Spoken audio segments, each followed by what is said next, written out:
Hello, ciao Gledavazzi. Welcome New York, welcome LA, good day Toronto, and greetings from anyone from Europe. And hello Australia, and how are you Korea? In today's video, we are going to have a little business lesson because business is what runs the world. In capitalism, we live in a world of business, which can be a good thing, but it's in practice is not a good thing because it's always corrupt and greedy and exploitative. But if we were to cooperate and come together for the common good and innovate for the sake of humanity and make sure everyone gets an equal share of the pie and that everyone can afford all the wonderful things we've created with our businesses, business would be a wonderful thing. But in practice, it's greedy. And not only that, but they suck at it. They're rich off monopolies, but nowhere to the extent that I'm going to be, or I am, because they got lucky. They got lucky. Jeff Bezos, Elon Musk, Mark Zuckerberg, Bill Gates, they all got lucky. Go on Elon Musk's AI, Grok AI, Twitter X AI. And I literally had a chat with it for 25 minutes about how come there are no revolutionaries anymore, no generational talents in the business world. How come there's no more Elon Musks? There's no new Nikola Teslas. There's no new Einsteins. There's no new Mark Zuckerbergs. And they told me that it's impossible for there to be any more new ones because of the times we live in. There's globalization. There's crazy regulations and competition. And everything that any new revolutionary comes up with will have to be a small niche market behind the scenes. I argued and I argued and I argued, and it kept spitting me the same stuff. It's behind the scenes. It's a collective effort. It's a smaller market. It's a more niche market. There's globalization, impossible to gain recognition. And because of that, there's no more revolutionaries. So Elon Musk, Mark Zuckerberg, Jeff Bezos, Phil Knight, the CEO of Nike, Bill Gates, they were all lucky, extraordinarily lucky for the times they lived in and the empires they were able to build. However, that being said, I'd like to give you some tips going forward on how you can build a more solid foundation so that you can adapt, grow, learn, outcompete, and outrace all these other empires. And it all starts with from doing things at the same method from a ground level to a medium level to a top level. And that's to have the same principles and work ethic at a ground level, at a medium level, and at a top level. Right now, I'm at the top level. But I'm going to share with you this work ethic that I incorporated at the bottom level, at the medium level, and now at the top level. And that is to do things quite simply honestly. Just do them honestly. Take music. I'm going to win my first Grammy tonight. And it's not going to be the last. From here on out, for the next 50 years, I'm going to win a Grammy every single year for the rest of my life. Why? Because I did things truthfully and honestly, worked hard at it. I didn't set up a Twitch channel. I didn't set up a live stream. I didn't set up a website. I didn't market on social media. I didn't create a million videos. What I did was I practiced and I played for fun, for enjoyment, for improvement, to get better at it. I practiced and I practiced and I practiced. Not just when I was 24 years old and I uploaded my first video, but since 12 years old and my first guitar, or since 8 years old and my first piano. I practiced and I practiced and I practiced and I practiced and I showed my friends. The only people I showed my music to was my friends. Why? Because I was practicing. I took lessons, I went to class, I went to school, and I practiced and I practiced and I practiced.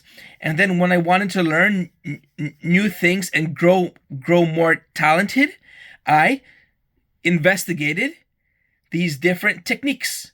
And I learned new techniques. And I practiced new techniques. And I just practice. I didn't manage a social media. I didn't go drinking. I didn't have a live party. I didn't fucking attend award shows as a certified guest. I just fucking practiced and practiced and practiced. And then when I made my first YouTube channel and produced my first record at the age of 30 years old, it was a fucking mega release. It was a fucking mega release. Nothing short of a worldwide mega sensation.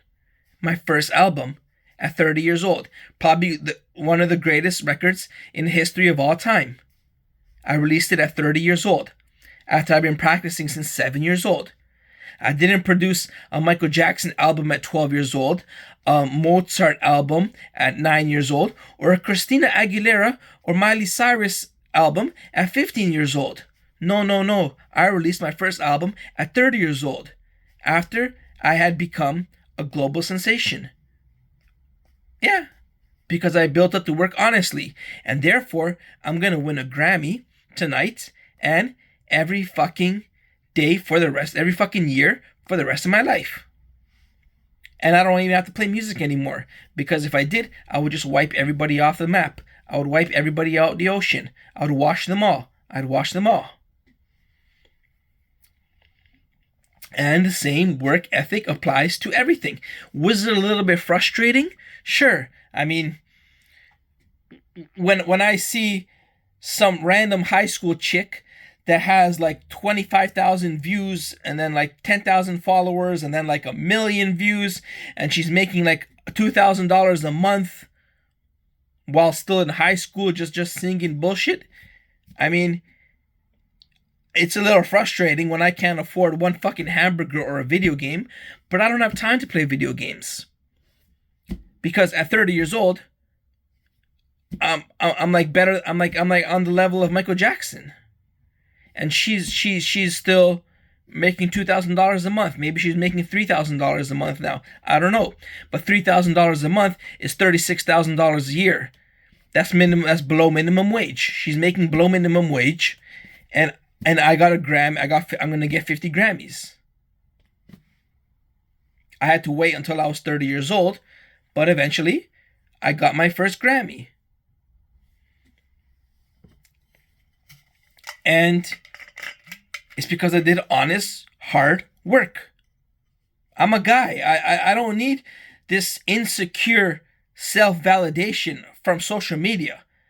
I don't need to fucking starve myself and eat rice and water and lettuce, plain lettuce, from sunrise to sunset with a cup of coffee in between.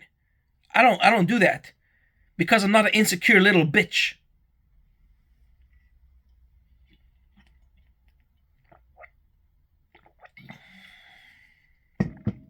Like, take poker, right? I'm probably, I don't know where I rank in the poker world. I know I've played against the best in the world and I've watched them. Even with cheating and AI helping the other poker players. They rig the deck. They rig the hands.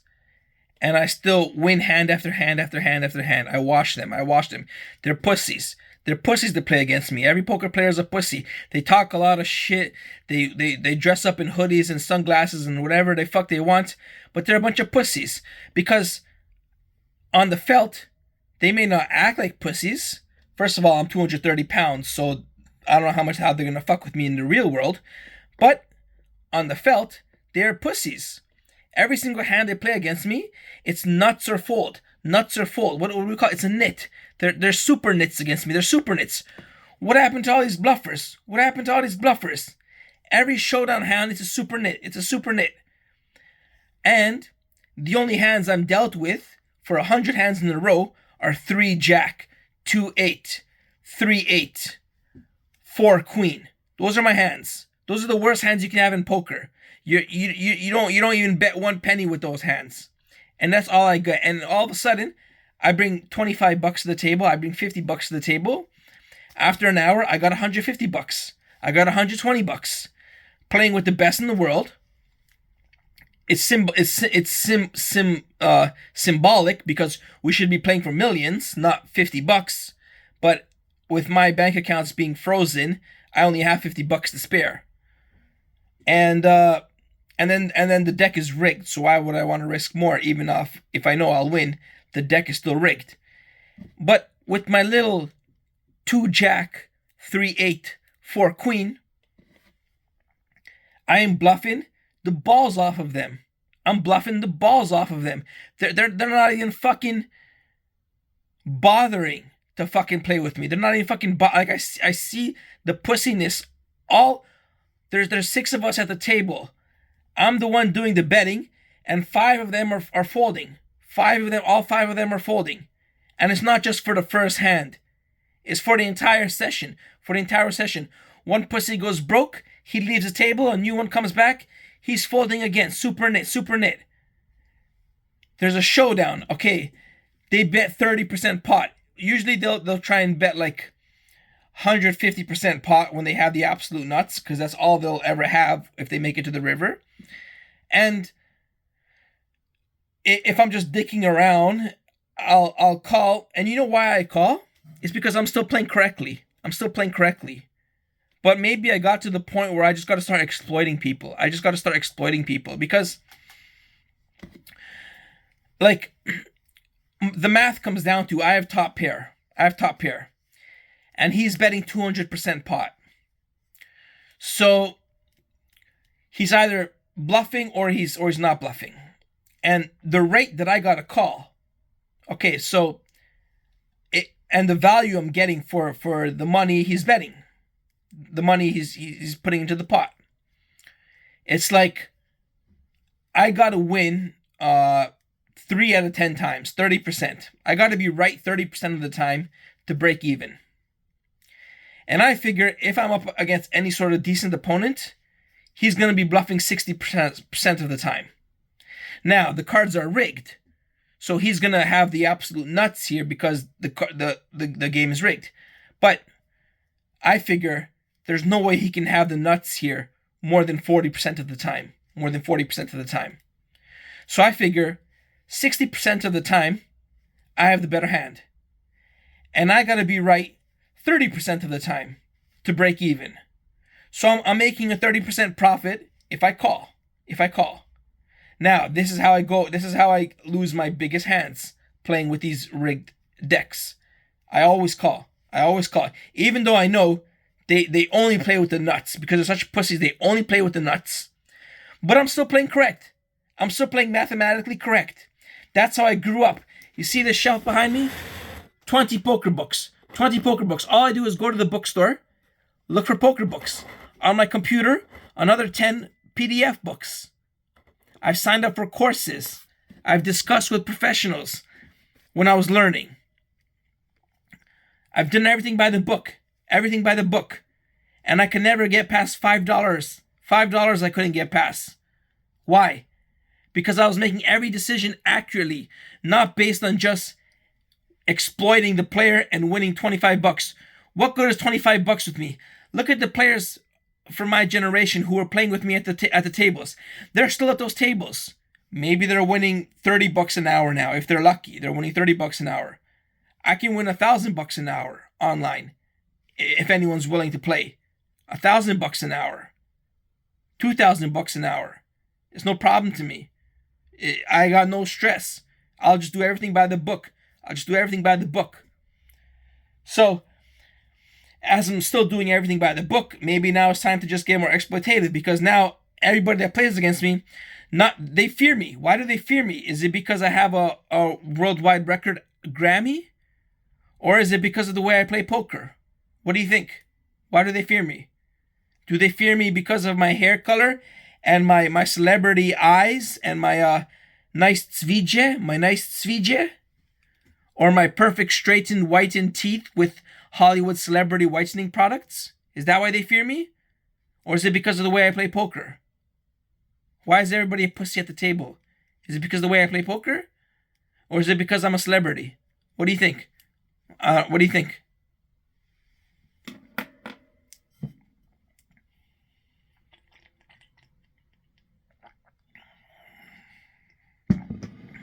People say I never had a life.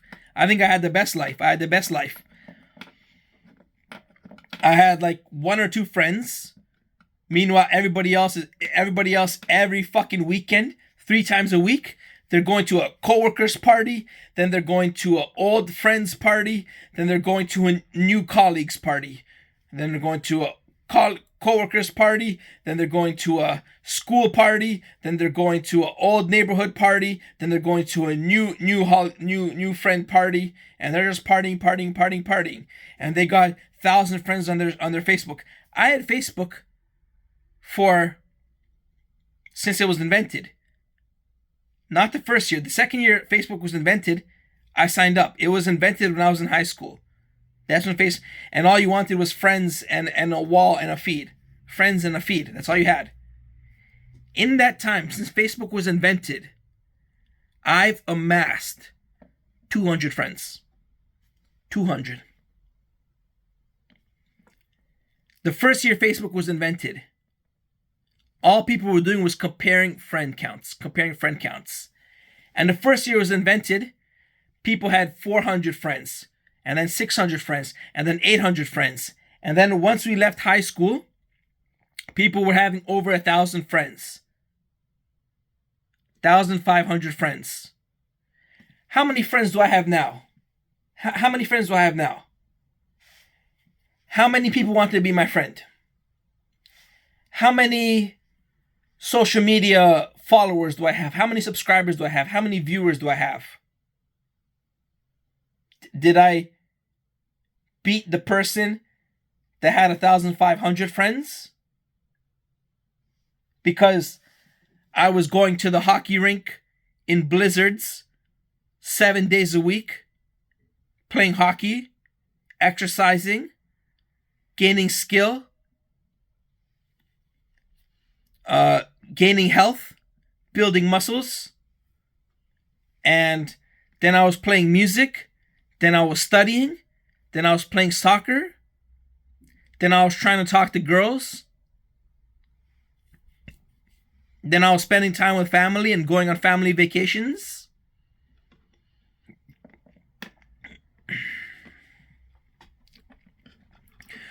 Or was I going to 4 parties a week for 20 years in a row, and then going on vacations, and then working at Burger King, and then working at another minimum wage job, and then another minimum wage job, and then another minimum wage job, and another? Or was I gaining an education?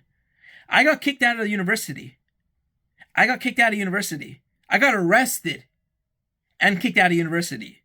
Why would I go back? I could have easily become a technician. I could have easily worked in an office. I could have easily worked at Burger King. I could have easily lived off disability for the rest of my life.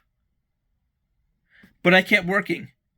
Not only did I reapply and go through a rigorous process to be allowed back into the university and to get my court cases dropped, but I started learning poker and stocks on my own. I had no money. And instead of just betting all my money on one stock, I developed a portfolio. I bought 20, 30 books on poker and stocks. I read online content. I read forums. I discussed with peers who knew very little compared to what I did, but I still learned from their input. And so I said, listen, if I learn how the stock market works, if I learn to play poker, Think of where the fuck I'll be in 5 years. Think of where the fuck I'll be in 10 years, 15 years. Once I get a job and I'm getting an engineering degree, think of where I'll be in 10 years as an engineer. If I can save $5,000, $10,000 or more into a stock account, and I know how the stock market works, I can grow maybe $3,000 in a year, then $5,000 in 2 years, then $10,000 in 5 years. And then I can continue growing my money like that. And what does it cost me? Do I gotta do a push-up to pick a stock? Do I gotta fucking lift 20 boxes in a factory to pick a stock in the stock market? No. I wake up, I got the knowledge. I drink water, I drink tea, I eat pistachios, and I get fucking rich. Why? Because I read 20 books and I did everything properly. Meanwhile, everybody else was playing poker for $200 at the casino when they don't even know the strategy, any of the strategies behind or the mathematics or the techniques behind proper poker. And they don't know any fundamentals of the stock market. Nothing. And they're going to take their life savings, which is $1,000 because they're broke as fuck, and they're going to put it on the stock market. Whereas, when did I start learning the stock market? 2017? 2014? 2012? What is it now? 2025. So 10 years. 10, 11 years. What did I say? Imagine where I'll be in 10, 11 years. I just had a $25,000 stock account. In 2 years, I made $14,000. I didn't cheat. Did I cheat? Did I manipulate the stock market? Is the FAA, the CIA going to investigate me for manipulating the stock market? I got a private investing account, personal account. I pay the same fees as you do. I had a 25,000 Canadian dollar account. In 2 years, I made $14,000. I screenshot it. I sent it to the CEO of a bank who wouldn't give me an interview. Sent it to the CEO of a bank. I said, look what I made. $25,000 account, $14,000 in 2 years. What did you make, bro? What did you make?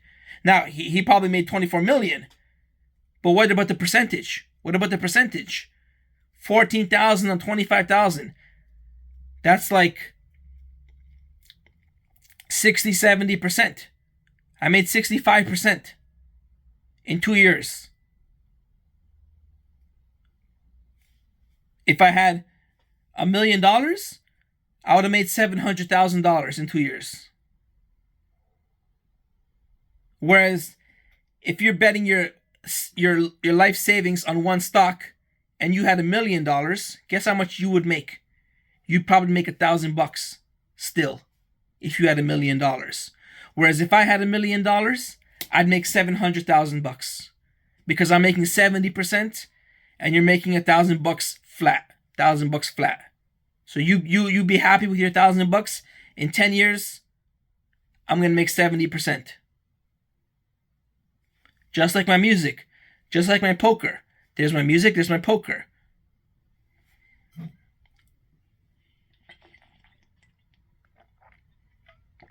And in the business world, how do I approach business? The exact same way. I start from nothing. I use my education.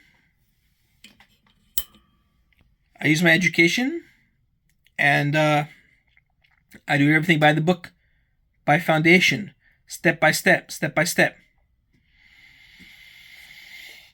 What does that mean? That means in high school, right? What do they tell you? You're good, right? But you don't want to be good. If you want to get an A or an A+, it's going above and beyond. What does that mean? In the business world, I do a lot of free work. But karma comes back to me. Microsoft, Google, Apple. How can I work for all three? How can I work for all three? I'm an engineer. I'm qualified to work for all three: Apple, Google, Microsoft. How can I work for all three? I got to pick one because they're competitors. They're competing. They hate each other. They're competitors in the business world. But by cooperating, by giving them, I don't even charge. I'm not charging for they've already implemented their, every time I or a video game, I come up with an idea for a video game. I'm stuck at home. It's 2025. I'm in this fucking room, isolated from the world, and they're implementing the changes that Tesla and Elon Musk and everybody. When I craft a document and I see, holy shit, they've implemented something I thought of, I don't care. I do it for free. I do it for free. Because karma's going to come back to me. Karma's going to come back to me. What if in 2 years' time, they're stuck with a problem? Either a financial problem, an innovation problem, a political problem, a legal problem, a dispute. Can they count on me? Am I a partner? Am I an ally? Can I help them out in some way? And if I do, what do they think about me? What do they think about me? In 5 years' time, in 10 years' time, what will the scenario, the landscape look like? What would the landscape look like in terms of where our two businesses are? Will they be hating me? If I fall down, if I go into a rut, if I get a setback, are they going to trample me? Are they going to kick me when I'm down? Are they going to file endless lawsuits to wipe me out? Or are they going to show me compassion? Are they going to offer me a helping hand? Am I going to get that karma back to me? Because I help them innovate and I ask for nothing in return. I go above and beyond.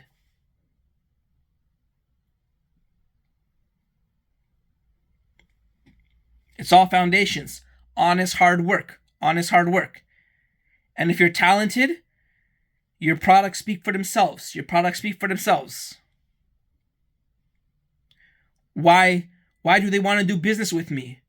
I'm a pop star. I'm a celebrity. Why am I a celebrity? Because I worked hard. But that's besides the point. I'm a pop star. Do people want to do business with a pop star? Yeah, everybody wants to have a makeup brand with Kim Kardashian. Why do they want to have a makeup line from Kim Kardashian? Because they're going to get billions of dollars if Kim Kardashian is their makeup sponsor. Right? But what about if Kim Kardashian wants to work for Microsoft?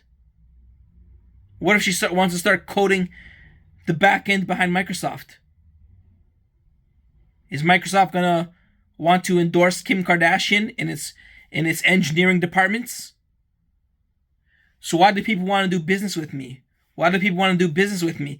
Is it because I'm a celebrity and I'm worldwide famous? And I can sing? Is that why? Or is it because my talents and my knowledge of designing good products and my business acumen? And the way I approach business and do everything by foundational principles.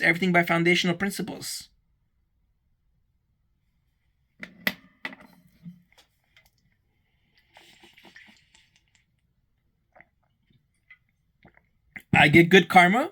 I get good results. I get good teams. I get dedicated employees. It's going to lead to good financials. Good financials are the end goal. But, life doesn't work like in a straight line. You want something. You want to play in the NBA. You can't just walk into the arena and play in the NBA. You can't just walk into the ice rink, put on the equipment, and play in the NHL. You can't just sit down at $1 million poker game and win the game. You need it's a machine. It's a machine. You got to drive the engine of the machine if you want to win the race. If you want to win the race, you got to power the engine. So you should be focused on the engine of your machine, not the race. If you focus on the engine, you will have the speed. You will have the speed. And you got to steer it as well. You got to control it.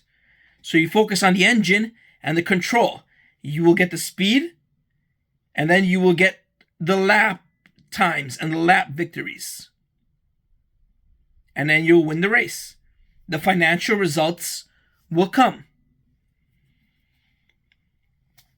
I don't know what position you are in life. I don't know if you got a family, you got kids, you got to pay rent, you don't got time to study, but everybody's got some time. Everybody's got some time. I don't watch Netflix. I haven't watched Netflix in years. I haven't watched movies in years. Or played video games. I barely play video games. I don't play video games. I watch sports. I read the news. I build my craft. So everything from foundation to principle. There's no secrets. Because I'm still doing at the bottom level. Remember I said at the bottom level when I was studying, I wasn't going to 10 parties a week. I wasn't gaining 1,500 friends on Facebook. I was just doing things I enjoyed. Foundational level. Middle years, I bought these 20 books and I started managing accounts. Those are the middle years of doing everything by the book. Top level, I'm working on all my businesses. I could sit back, cut myself a paycheck, and retire. And just be on the board of directors and collect dividends and collect stock options and just live on my ass and boss people around, not giving a fuck because I'm rich.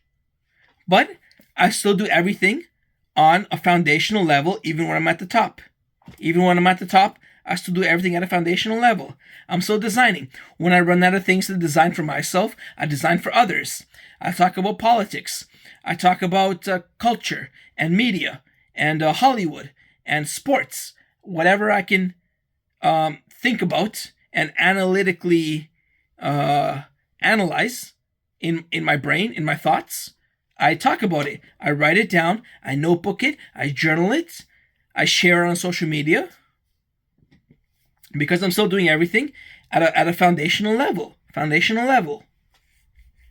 That's the way I've structured my life. I try and maintain I'm on my medications cause people to gain weight, but I'm trying to manage my health, trying to manage my diet, my eating, maybe not my diet, but at least my eating, on how much quantities I eat. And I try and eat healthy meals every now and then, get some fruits, get some vegetables, some milk, some proteins, lean proteins. Sometimes I order fast food, sometimes I order healthy food, whatever there is to eat, fruits, seeds, nuts, vegetables, milk, juice. Sometimes I have the relaxing soda to calm my nerves. And I manage my health and diet. It's not hard. Every little small success you have builds. It builds. And then it becomes so much easier to maintain. It literally costs you nothing. Think of this. You're sitting down for 5 minutes.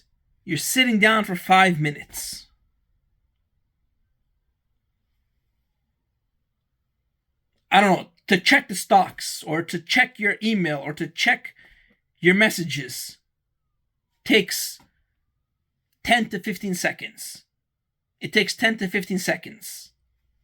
Now, every 5 minutes, you're going to shuffle around on your couch, in your chair, on your bed. Every 5 minutes, you're going to shuffle around. And then you're going to be relaxed for another 5 minutes. If in those 5 minutes, for 15 seconds, you check your email, you check the stocks, or you check your messages and notifications, just for 15 seconds in those 5 minutes. And then in the next 5 minutes, you do that again. So for 4 minutes and 45 seconds, you're relaxing. Then 15 minutes you're checking your updates. Then 4 minutes and 45 seconds you're relaxing. And you repeat this for an hour. Compare that with the person who just sat for an hour straight watching media. An hour straight of watching media.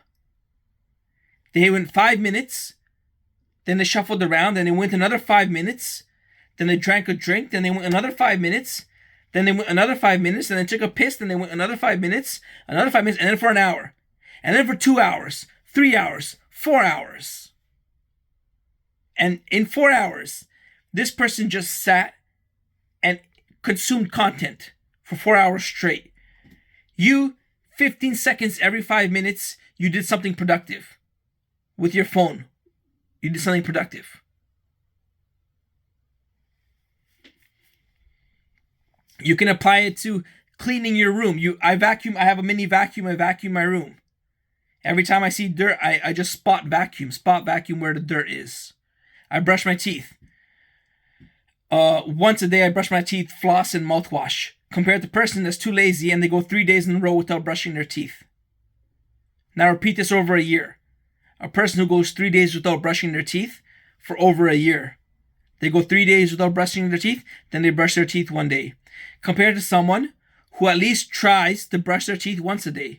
You don't gotta brush twice, 3 times a day, floss 5 times a day. Just brush 1 time a day. At least 1 time a day.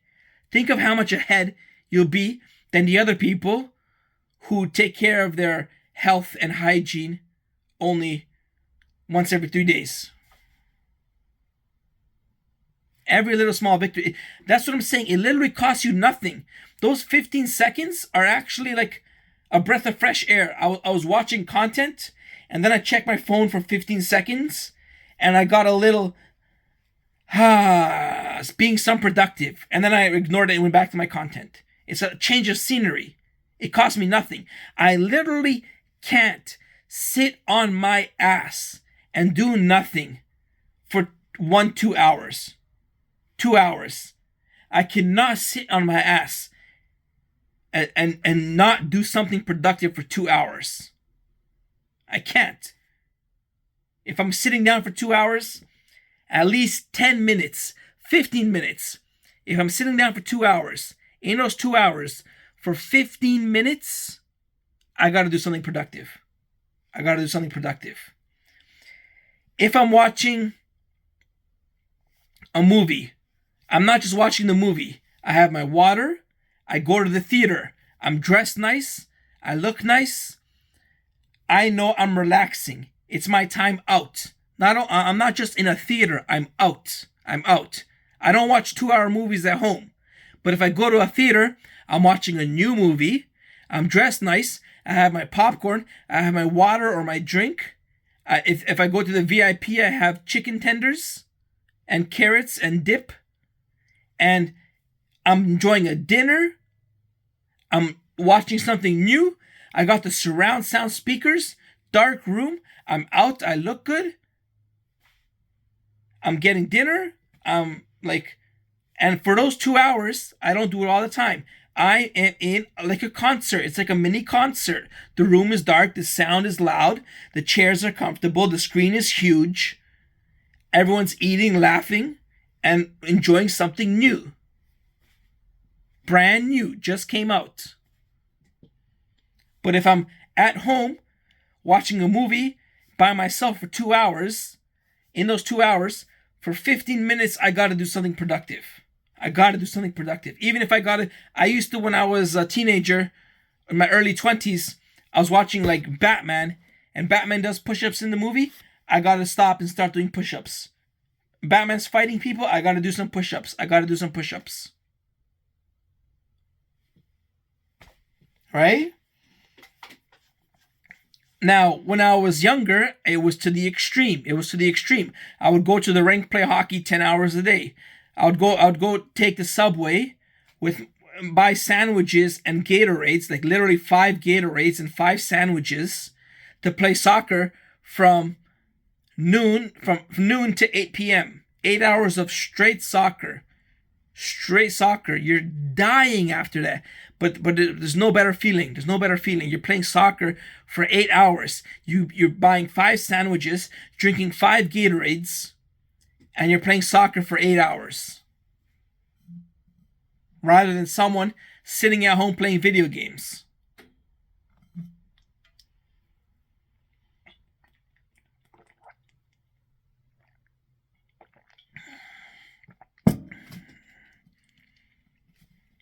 Just gotta be productive, and it's so much more enjoyable. It's so much more enjoyable, and it takes care of you. It's healthy.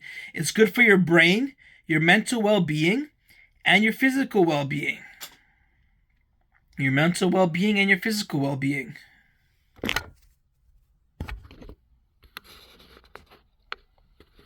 I recorded this on my backup phone. See, I got a backup phone. I use the backup phone because it's fun.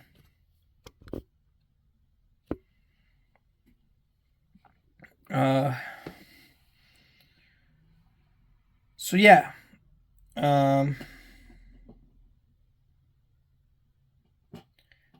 Just foundational principles, and you will get it. There's no way you can fail. There's no way you can fail.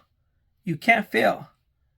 You're gonna achieve some level of success if you just on your spare time dedicate to quality of improvement and quality time. Make your spare time your quality time.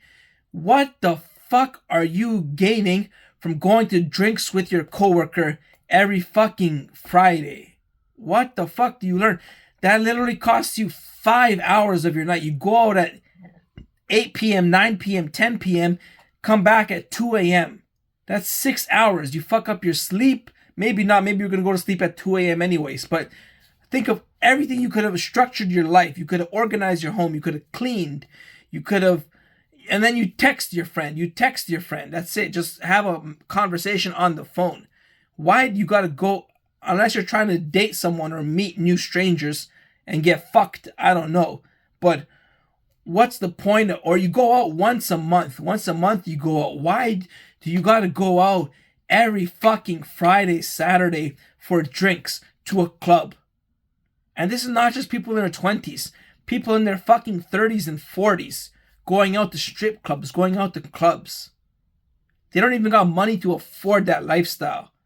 And they're at the club. Okay, that's fine. Once a month. Why do you got to do it every single week? Every single week. That's a shitload of time. That's a shitload of time.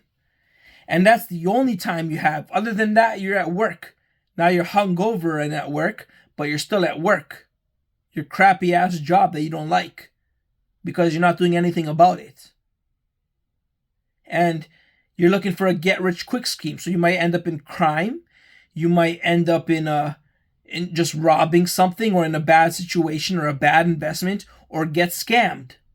Rather than focusing on the engine of the car, driving the car, and doing everything from a foundation.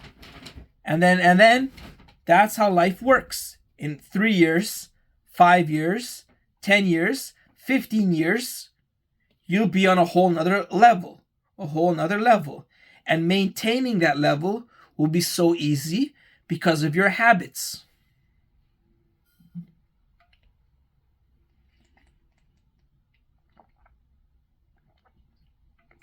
All right, so my voice is getting dry. That was just my little business lesson on doing things step by step. And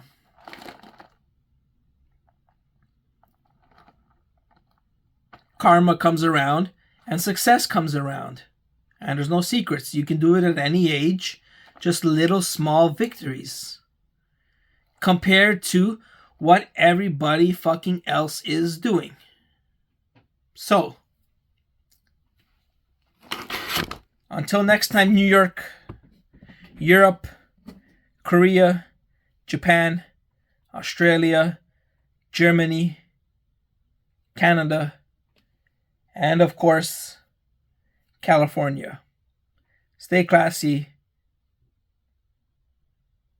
Nick Mick.